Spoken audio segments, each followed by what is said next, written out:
Salam sejahtera, terima kasih karena bersama dengan saya di Nazilin Unity Channel. Akhirnya Muhammad Najib sekolahkan Akmal Saleh. Saya bacakan kepada Anda semua daripada page Muhammad Najib. Saya sangat suka dengan hantaran dan ulasan beliau ini. Beliau menceritakan tentang keadaan sebenar demonstrasi Akmal Saleh. Kebetulan dia ada di Pulau Pinang. Semalam saya curi masa turun ke Bertam, kata beliau, untuk lihat sendiri kedai hardware yang tular dengan isu bendera terbalik. Hari yang sama juga, Ketua Pemuda UMNO, Dr. Akmal Saleh turun untuk berdemonstrasi di hadapan kedai tersebut. Sebelum kita pergi lebih jauh, penting untuk kita fahamkan yang insiden ini jadi panas bermula dengan satu video TikTok berdurasi 10 saat sahaja yang memaparkan pemilik pekerja kedai sedang buat sesuatu dengan jalur gemilang yang dikibar terbalik. 10 saat sahaja, saudara-saudara sekalian. Bukannya bendera itu berkibar terbalik 3 hari 3 malam dan tiada siapa perbetulkan. Ianya hanya durasi 10 saat. Kalau nak panjangkan lagi cerita, nak mahu tahu satu drama, Anda hanya lihat 10 saat, sebahagian 10 saat daripada cerita selama 3 jam. Agak-agaknya adakah itu satu gambaran yang tepat untuk menceritakan drama tersebut? Tapi itulah yang berlaku. 10 saat diambil keseluruhan menjadi satu cerita yang panas dan paling penting sekali ditunggang pula oleh Dr. Akmal Saleh. Polis dah pun siasat. Pemilik pun telah dibebaskan dengan jaminan polis. Ikut kenyataan, kesilapan itu tidak disengajakan. Pemilik kedai sendiri sudah mohon maaf.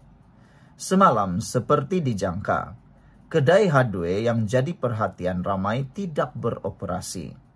Tapi bukan kedai hardware itu sahaja yang tidak beroperasi. Sederet kedai lain juga terpaksa ditutup.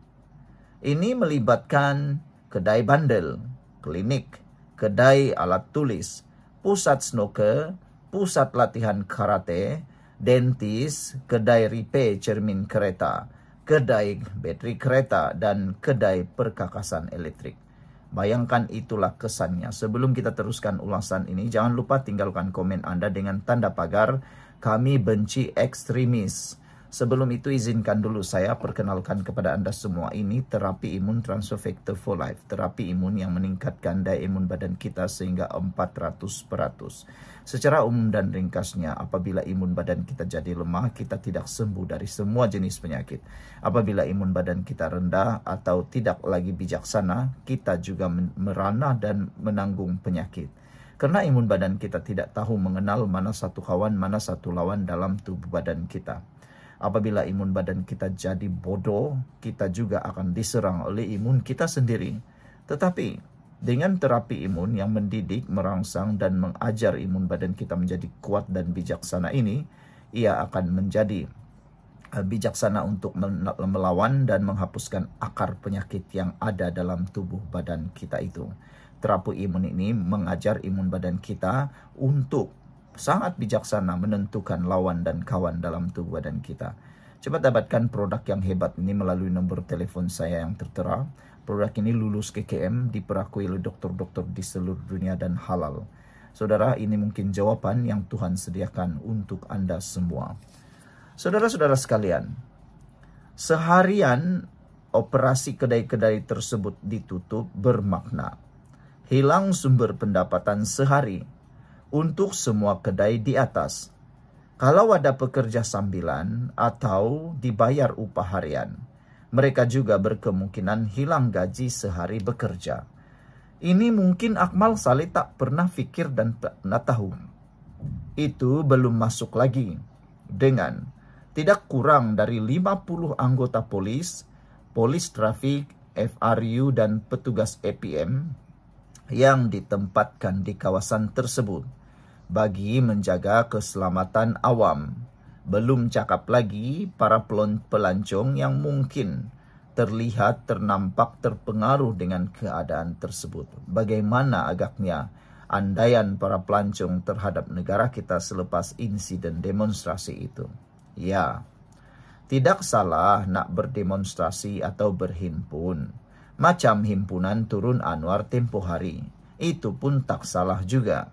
Tapi, untuk acara anjuran Akmal Saleh semalam, adakah berbaloi bila banyak perniagaan lain terpaksa ditutup, jalan terpaksa ditutup, dan petugas keselamatan terpaksa dikerah hanya karena insiden bendera terbalik yang tidak disengajakan, terekam melalui video berdurasi 10 saat.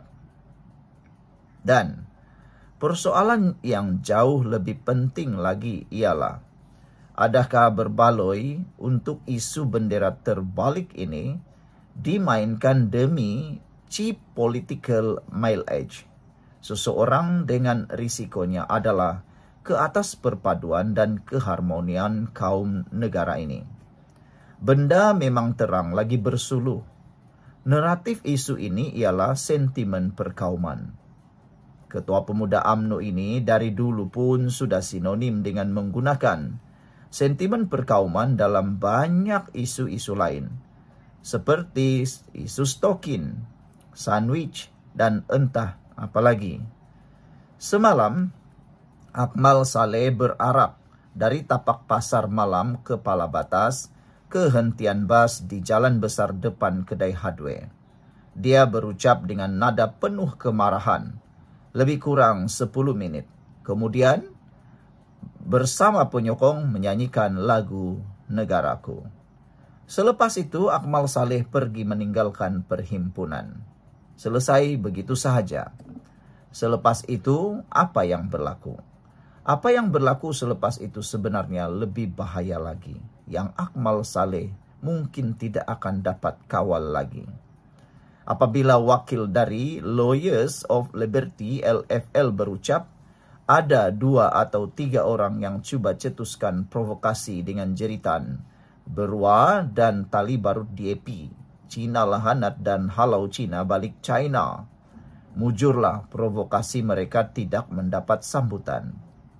Rata-rata orang kepala batas yang ada di situ semalam lebih kepada nak merasakan suasana dan tengok-tengok sahaja. Baik Melayu, Cina, India atau lain-lain. Yang datang buat provokasi mungkin orang luar. Sebab dalam kalangan yang berarak bersama Akmal semalam, ada yang kibar bendera Kedah dan ada yang datang jauh dari Ampang. Cumanya, berbaloikah main sentimen perkauman sebegini demi politik? Saya sebut sentimen perkauman kerana itulah yang jelas dan nyata.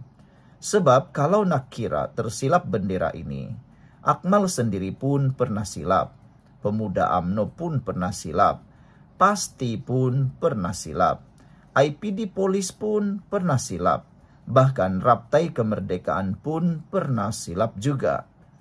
Bagi Akmal, mungkin isu bendera terbalik ini sesuatu yang mudah untuk beliau gunakan demi political mileage beliau.